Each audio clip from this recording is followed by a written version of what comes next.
He's got a pretty good comment there about pricing some of the things that are going up. As face YouTube's coming back Yeah. right now, guys. Sorry about that. Go ahead. Sean's saying, look at deltas. He's talking about the weld wheels. Those doubled in price this year. Wheels and tires now are about $12,000 of your build budget. Yeah, that's 100% true, man. Because the thing is that I was actually talking to our buddy in a group chat, Adabulia, the other day. We were going back and forth, and he said Elite though, you can actually get some pretty sweet deals on their cars right now. Um, I don't know if I don't know what that adds up to, but like you said, Sean, I mean, bottom line, you got to have wheels and tires, and if you're adding 12 grand, I mean, you're talking that's a bare chassis right there. Right, right. Yeah, and I think that that's very, very, very similar to kind of what David Hearn is saying about profitability. He says he was thinking more towards door cars than dragsters, but I think it probably trickles down about the same.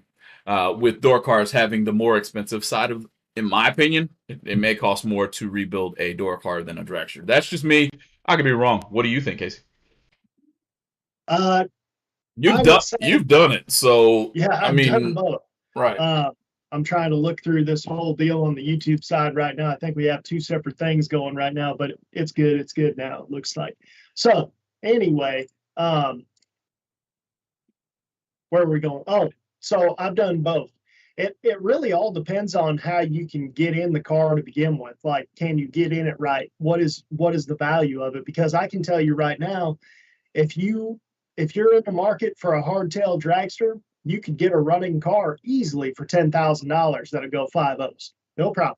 Right. Um, and the thing that I would do if I was really looking for a dragster or something like that, if you had the room and you had the time and you didn't mind having a hardtail car, if you race it somewhere like a Gateway International Raceway or a Galat Motorsports Park or a XRP or something like that where it's smooth, then buy the hardtail car, race it until you can find a 4 link car, right?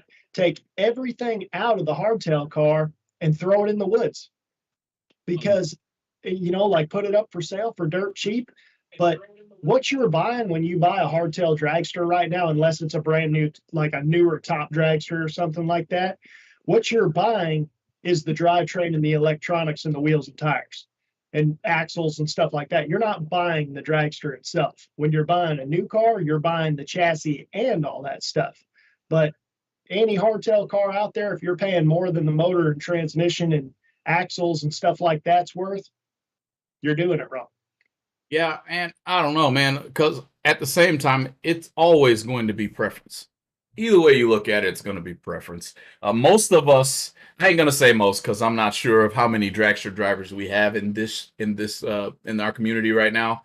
But I know we have a lot of door car drivers in our community, and so building a hardtail versus building a door car doesn't really equate in our minds, in my opinion. We're door car lovers.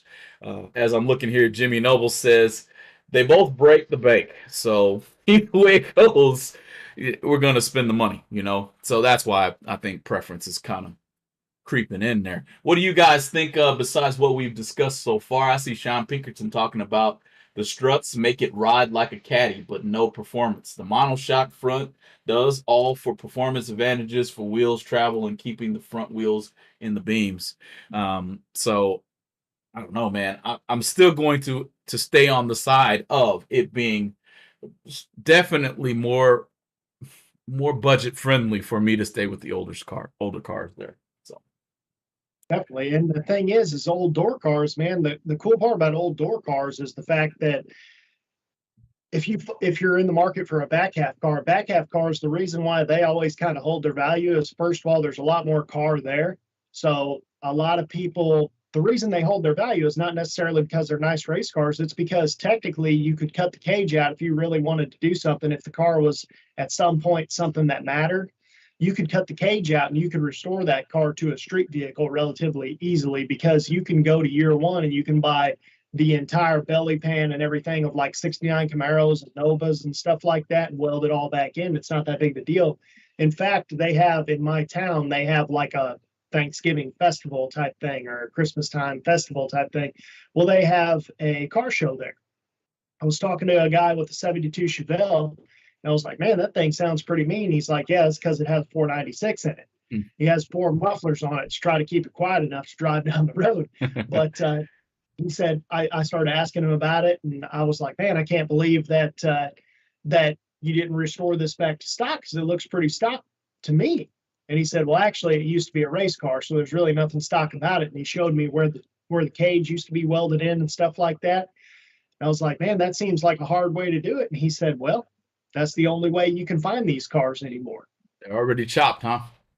That's right. So the point is that we as racers think that, oh, only racers are bidding that price up. Well, that's not necessarily the case because you have your regular hot rodders that want them too. True, true. Hey, pulling from Nick Caputo here. He's saying, I'm 850 certain my Vega from an 8-point cage, and I kind of wish I'd have did it years ago because cost and parts availability, I think is what he's trying to say there. But yeah, man, I don't know what it takes to go to 850 certain in your Vega, but isn't that like a couple of bars, Casey? It's not a whole lot. I don't know if you necessarily need the X bar. I think it's everything that's everything other than a funny car cage, I think is what you technically need. And then so typically the rule of thumb is you need your roll cage, you need your roll bar to initially go 1099. And then I think there's a 999 that you need like a 6-point or something, basically has the down bar. And then your X bar and everything, I think basically everything other than a funny car cage gets you to 850, a funny car cage gets you to 750, and then it's all the same stuff with Molly that gets you to 6.0. I think. Gotcha. That's the gist of it. Got you. Moving right along, straight in another David Hearn comment says, I always try to keep my back half door cars streetable. My horn is hooked up. My horn is hooked to my bump down button. If you hear me honking like crazy, you know I missed the tree. What are you trying to tell on yourself?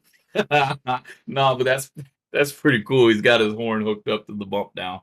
Well, and the thing is, man, is that everybody can say what they want, but I don't see people running to the fence to watch dragsters, but they're always running to the fence to watch door cars. And I would say 90% of the people out there would look at a cool door car, even though they have a 420 dragster sitting right next to it. I mean, they just would. People, because the thing is cars are so much more relatable. I mean, realistically, everybody can think what they want about that street outlaws stuff. We all have our own thoughts on it. I'm not really for or against it per se, but the reason that has so much viewership is because people can relate to those cars because they're a car.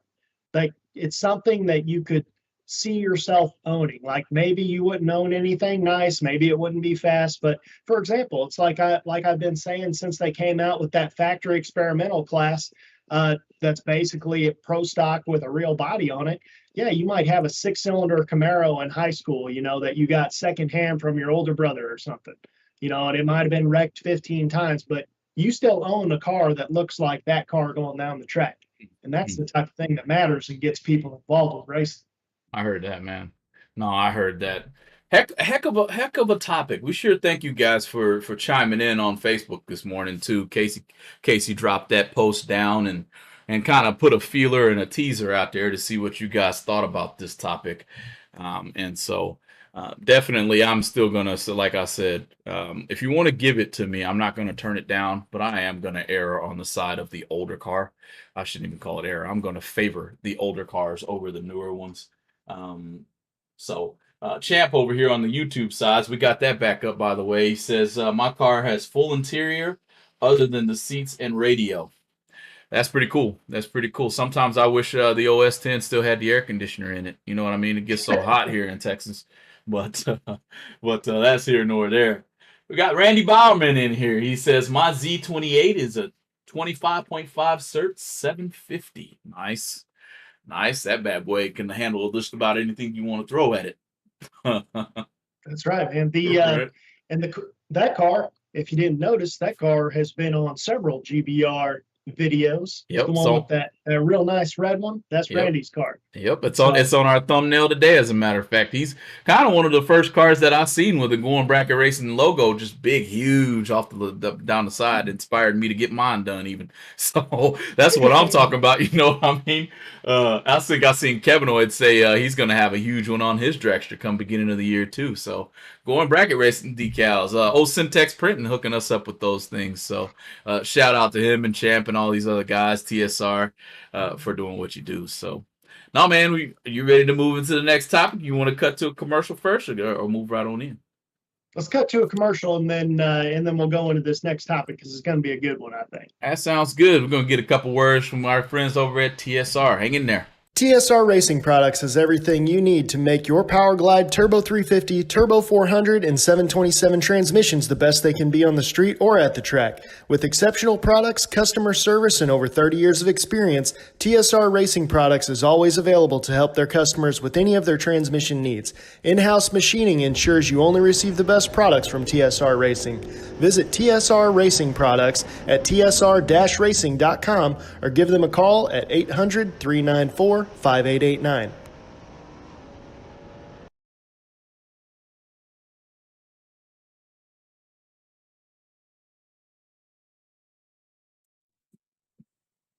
All right, all right. Welcome back. Going Bracket Racing YouTube channel. If you're new to the channel, make sure you hit that like and subscribe button. If you're on the Facebook side, make sure you hit the follow. Let us know what's going on by chatting in the chat list there on both sides, either YouTube or Facebook. But this is open discussion. Can't do it without TSR guys. Thank you guys over at TSR for everything you do, and definitely. Looking forward to the season using some new TSR racing parts. So, Casey, man, we got a couple comments over here. See, fixing used race cars. That first topic was probably pretty good for him. You know what I mean about going back from the older cars. But here's Dragster Jeff Kreider. He says my daughter and I both drive. They drive both a 4-link rear motored and front motored dragsters, and a 77 Camaro and a 71 Vega. Neither door car is street legal. Yes, that's probably fitting. But definitely, I get it, man. So they've got the best of both worlds. You know what I mean? That's how my dad is. Car, man. He's got a frontage car. Very often. Right. I think I seen somebody looking for one of those a couple of weeks back. I can't remember what his name was, but he said, "Hey, man, you know where I can find a front engine tractor?" Like, I don't, but I know where you can find a rear engine one. I had one for sale at the time. I don't have one for sale anymore. But you know, my old man, he's got one sitting there that he can get rid of if he wants to. But yeah, definitely. I've never driven a dragster, Jeff, and I'm looking to break that barrier here this year as well. So, man, next topic. I can tell you right now, they accelerate in second gear like they accelerate in first gear. That's what's weird about them. It's like you're leaving the line twice, huh? It teaches you a whole lot whenever you finally run, whenever you run dragsters. It teaches you a whole lot whenever you're running door cars. And it's something that I forgot for a long time, which was you look back and you're like, man, they're way back there. And then they're never going to get here. And all of a sudden they just blow by and you're like, whoa, what happened? Yep, that's what I'm talking about. So here's a topic that I've wanted to get into for quite a while, actually. And it's something that I wish we would have asked Tyler Bohannon on our stream last week because he was the one in it, you know. But it's teardowns at big money races. And I want to know what everybody's thoughts are because we kind of had some back and forth with it, and we've never really actually talked about the subject in full. But I want to know what everybody's thoughts are on teardowns at big money races. As much money as we're winning anymore at these big money races, is it necessary now? And if it is, why are we only tearing down the winner? Shouldn't we tear down like at a certain point? Because, I mean, well, Jake got, I think, $90,000 for being in the semis. That's not little money either. No, it's not. And definitely a topic that I think is, I won't call it well-traveled, but I know it's in everybody's mind. I don't think it's ever really been broken down well enough and enough open discussion held over the topic in order to be cutting edge or make some type of change happen. Personally, and remember, guys, Going Bracket Racing YouTube channel, we are opinionated. This is opinion. Half the time, Casey and I are going to disagree, and we don't even know it yet. Okay, this is unscripted. There's nothing scripted about what I'm about to say here. So I'm definitely going to say that the teardown, in my opinion, be it at the big money races, be it at the 10 granders, be it at even the local tracks, if we get good enough at it, we won't have to tear them down anymore in the first place, because now they know you're looking. Okay, but man, if we want to stick straight to big money racing, random rounds. You're never going to tell anybody when you're tearing them down. You're definitely tearing down the finalists. And anything, we got some smart people out here. You guys might as well start spinning your mind around a device that will catch it somehow. Somehow they're doing something that everybody knows that we can make a device, and almost like scanning. I think I've seen this on TV, but it was Fast and the Furious, where he scanned the car to see if there was a tracking device on it, and that little thing told him. Well, I think we need to end up doing something along that line eventually as well. Costs money, I know. This is, all if money grew on trees, but definitely something that must happen. And we're welcoming all comments here. Everyone is welcome to comment here. We want to know what you think about teardowns. Casey, where do you sit? Well, first of all, I got to say, so George said in here, George Hoff, that is, said he got checked at 4 cars. They opened his door, looked at the wires, shook their head, and shut the door. He said it happened twice. It happened twice. But here's the thing, man, is that first of all, you got to know what you're looking for. Second of all, what constitutes a teardown? Like, what is a teardown to begin with? Because is a teardown taking the body panels off a car and looking at where the wires go? You can't really do that in third round.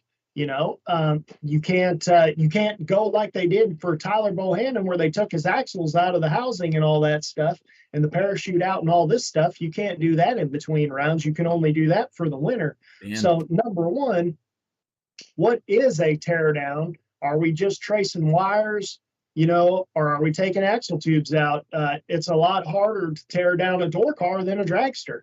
Like, you can't, kind of like George said, and like, for example, my Firebird, all you can do is take the front end off and you can take the doors off, but nothing else comes off. So what's your plan here? There's a lot of places to hide stuff on a door car, whereas a dragster, you take all the body panels off, you can see anything you want. Man, George Hoff says he's got pictures to prove his wiring. Hey, George, hey, man, head over to Facebook and put that in the Going Bracket Racing community. And I want to see that. Go ahead. Here's yes, that would be funny. Here's another thing. Alan Boykin just chimed in here, and his race car is actually a street car. He doesn't even have shoulder harnesses and stuff. It's a legitimate street car Mustang with just a pretty wound up small block in it. But it has full interior and stuff like that. How you going to tear that car down? Point. It's almost like a drug. You have to go through a whole drug inspection with the dog to catch Alan Boykin, huh? You got to have him sniff it out. Hey, Big Daddy, we're going to know what you're up to. If you come out swinging this year, we're going to know what you're up to. We're going to get that dog out there. Man, we getting old Fido. Fido going to check him out, get everything taken care of. Hey, but I see something in here from Sean Pinkerton. He says, and this is a true statement, and this also goes along with the money doesn't go on trees comment, right? Tech inspection is only as good as the tech inspector. Let's face it. They aren't going to tech school being put on by these companies who are producing the electronic equipment. I mean, it's the truth. It goes along with everything that we've said. You got, number one, you got to know what you're looking for. Number two, you got to know somebody who's smart enough to look for it in the first place. Number three, all of the above, I guess. I can't really go with number three, except for, man, when you're teching, what are you looking for?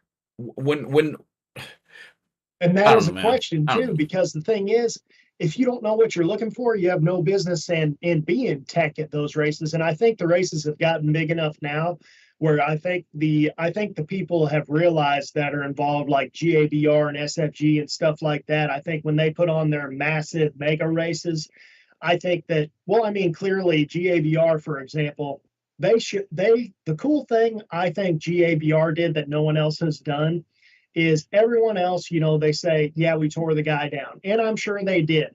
but GABR took pictures of it while it was happening, and you saw that whole car disassembled.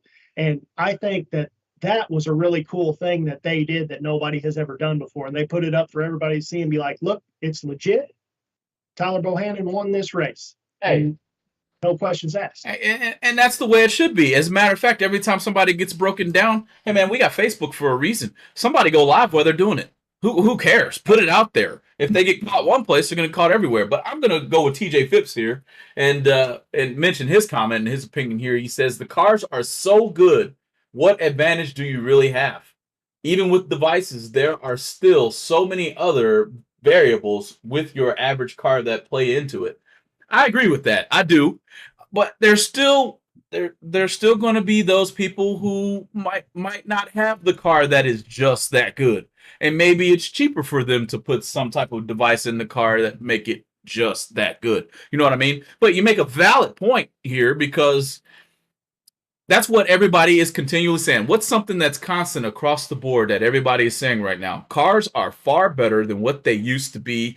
Either way you shake it. I think we had Champ on the stream, and he said all you need is a car. You need to pay attention to the carburetor, the converter, and the tires, and man, you're going to be in some good ground. You know what I mean? So that's a heck of a comment. I definitely like that. I do, and never really thought about it in that manner, except for, I mean, if you think about it, if you can make it better, you're going to. And if this device does it and it was legal, well, you're going to have it. But since it's illegal, there's no way nobody's not doing it. And there's a reason for all these teardowns, you know. Well, the thing is bottom line, there is enough money on the line now to justify people doing it.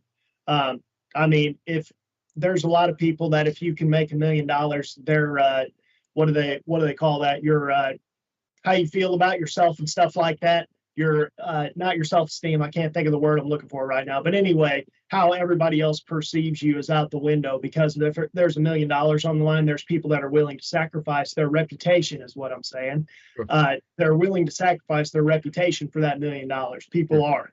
Sure. But here's another thing is, why not do something like dirt track racers used to do this all the time, and asphalt circle track racers used to do this, which is have a fund that you can come up with, like something justifiable, not like $10,000, but if you want to tear a guy down, okay, wait till the race is over and put up $1,000 and give that $1,000 to that guy for his time and tear him down. And you can watch while an official stands there and you take all the stuff off. And if somebody says, I want you to take this off, then you personally take that off. You know, you don't show up to the racetrack without tools. You know, take off whatever they have, let them see it, put it in their hands and give it back to you. And guess what? At the end of the night, I'd be happy to go home with an extra $1,000 because guess what? If they wanted to tear you down anyway, you didn't walk home with $0 anyway. Right. And you walk home with a pretty good fistful. So I guess I would like to be in the position. I probably have to fly my dad out to put it all back together. I'm going to be honest with you. I can drive. I'm not the greatest though. In the chat over here, he said he had no problem with anybody tearing him down as long as they help him put it back together. That's where I'm at. You know what I mean? It's like, well, Dad, I got tore down. I want $100,000. I'll fly you out here. You put my car back together. I give you 10. You know, something. You know what I mean? But David Hearn chimes in, and I like this comment. I really do. David Hearn, my only cheating device is my KJP Alky car, Mr. Ken Jones himself. Hey, I got one of those, so I guess I'm cheating too. Yep. So here's another question, you know, pertaining to this whole teardown process is, why are people even worried about the teardown to begin with? Because I know whenever the initial, whenever the whole deal with GABR where they showed the picture of Tyler getting so torn down, first of all, I don't think Tyler cared because he left with tons and tons and tons of money. So I don't think he cared. Second of all, I just don't understand what everybody's beef is with tearing down a car after a race that big. Like, I could understand if somebody's like, oh, you got $100 and now you're going to tear me down. No, we're not doing that. And I wouldn't do it for $1,000. But if you're winning 10 and up, I have no problem with you looking at it. If you're winning 50 and up, we can do a little bit more tear down. If we're winning over 100, You can do whatever you want. I don't care. I don't care if I race the rest of the weekend at that point. Right. And to piggyback off of what you said about Tyler Bohannon, just getting to know him just a little bit after the last week's stream. If you missed it, go check it out. That was a good one, you know. But just getting to know Tyler, he wasn't worried about his car getting tore down. He was worried about where's the nearest cooler. Ice cold Michelob Ultra is on my mind at this point in time. So in that instance, wouldn't you be? I just won the million. I don't. You can have my car, but put it back where here. Just drive it where you want to take it, and then bring it back when you're done. You know what I mean? You know. So, but where's the cooler? That's what Tyler was thinking. That's what you'd be thinking, Casey. You know, I know because I'll be the one with the cooler bringing it to you. So there you have it. Here's the other thing, man. Is like no matter what happens, people are never going to be satisfied either way. If you don't check the car at all, then they're going to say, okay, well, they didn't even check the car, so there's something sketchy. And then they're going to say, oh, they tore the car down, but they didn't look at this thing. Oh, they tore the car down and it had this on it.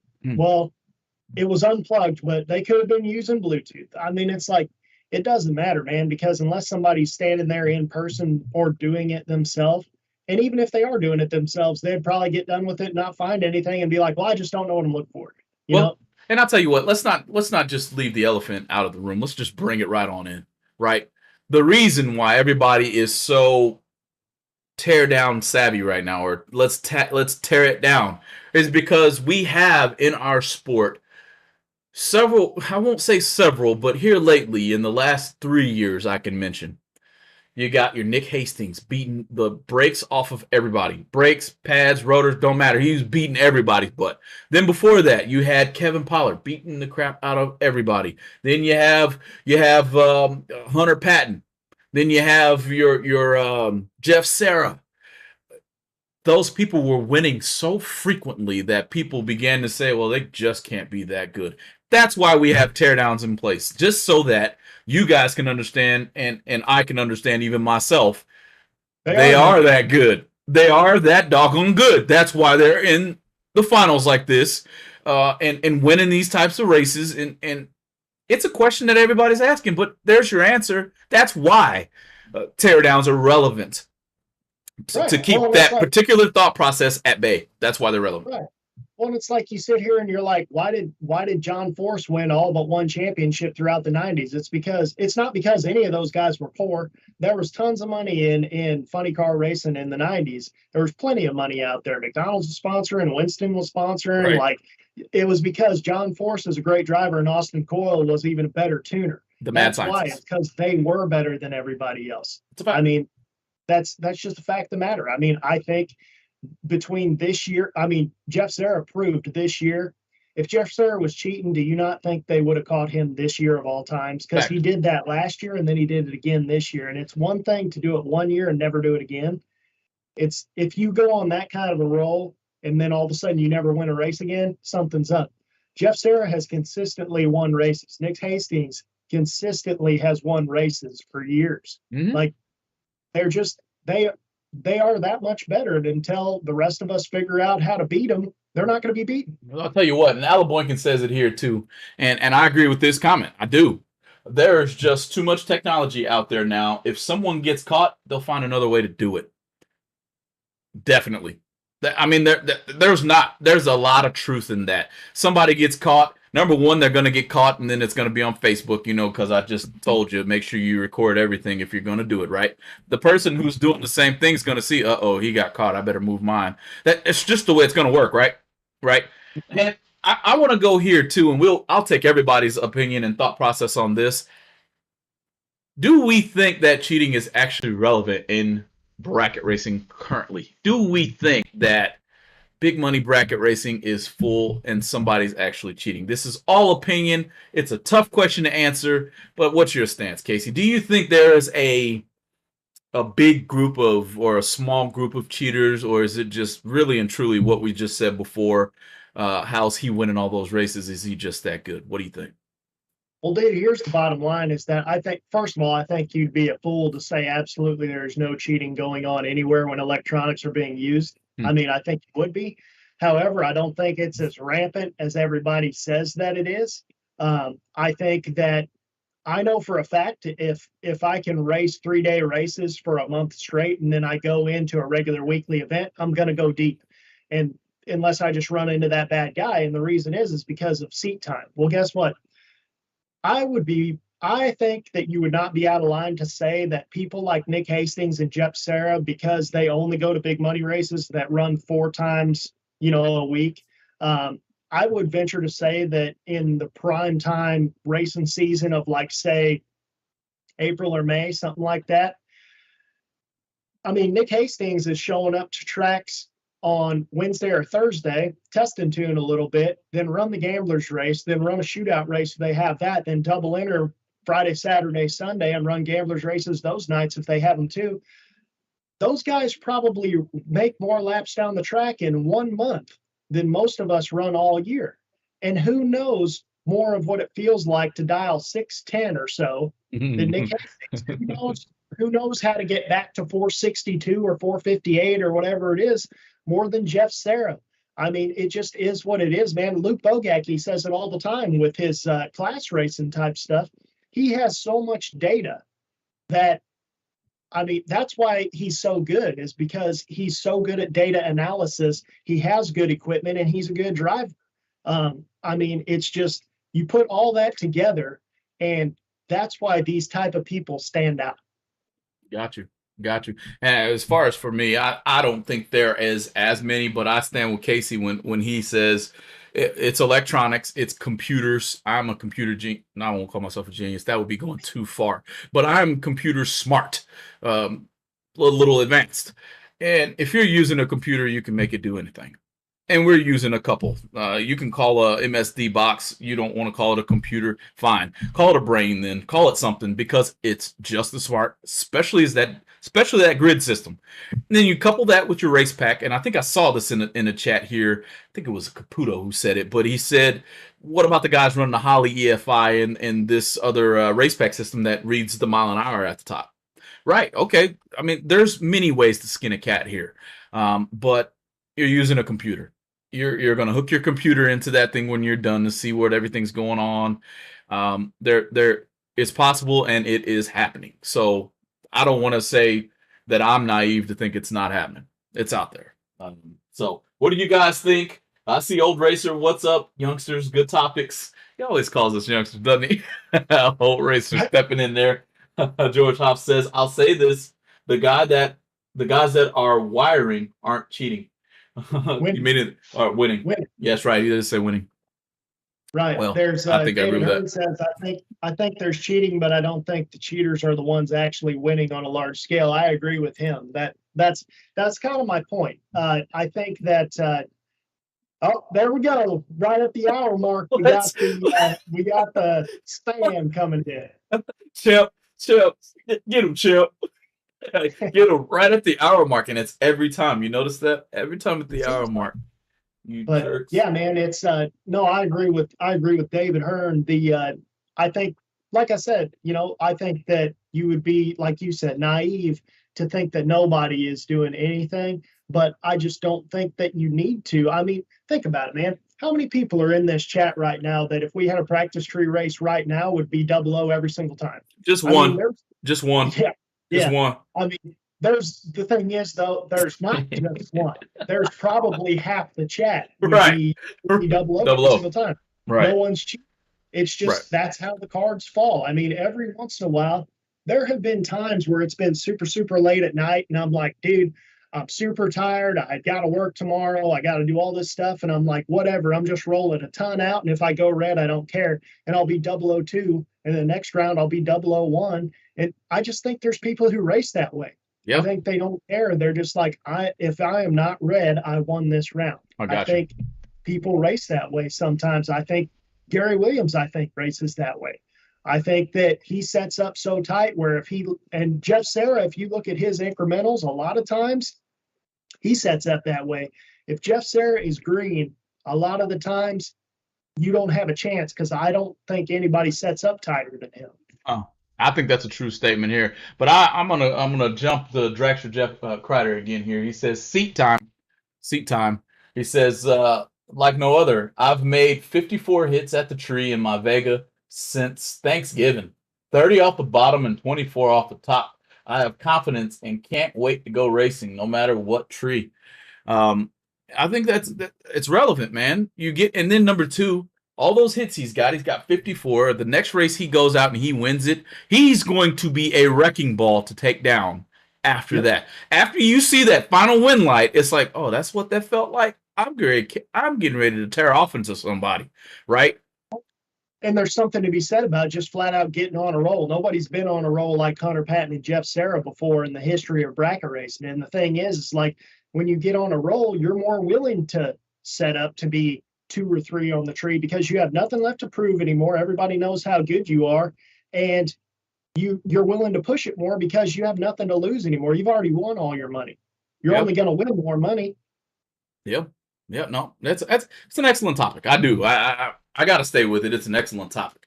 We've come up on that 1 hour mark, Casey, and that got here quick today. That got here real quick. Not just because I have my hands full trying to fix technical issues again. Sorry, guys, I can't cut your chat out. I'll have to follow a different way, find a different way to add the chat that you guys are saying inside of these live streams to put them on the screen. I'll find another way to do it. This one just doesn't like the program that I use, so it crashes me.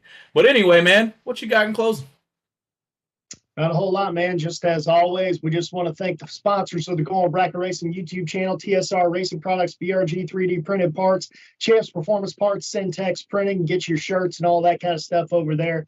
But more than anything, man, obviously hit the subscribe button on the YouTube channel. We got almost 2,900 people on Facebook page. Come on over and hit that subscribe button on the YouTube side. So we got that over there too. Get you guys notifications whenever anything is going on. That way you can bounce back and forth just in case we do have technical difficulties. Only one ever goes down today. Facebook decided to stay up.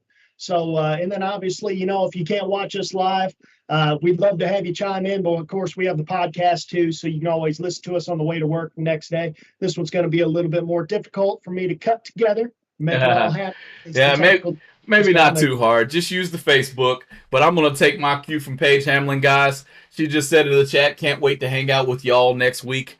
Come on, hang out with us. Get to know the Hamlin Motorsports producer. I would like to call her the promoter, whatever you want to call it. Gonna put in, and I would say we're actually gonna see Texas get put on the map pretty good here. I've already poked her a little bit to say, are you gonna have a second race this year? I hope she says yes. She hadn't given me a definitive answer yet, but I hope she says yes there because this is going to be a heck of an event, guys, and looking forward to it. I know I rented a camper for this event that's going to be parked right next to my pit, and it ought to be pretty fun. But I'm going to slide that flyer back in here for the 6-shooter event, and look forward to seeing all you guys come on out to Extreme Raceway Park here in April 22nd through the 24th, and man, let's have some fun out there, But, Casey, what do we always say? I'm going to let you do the honors today. We'll see you next Tuesday. See you guys.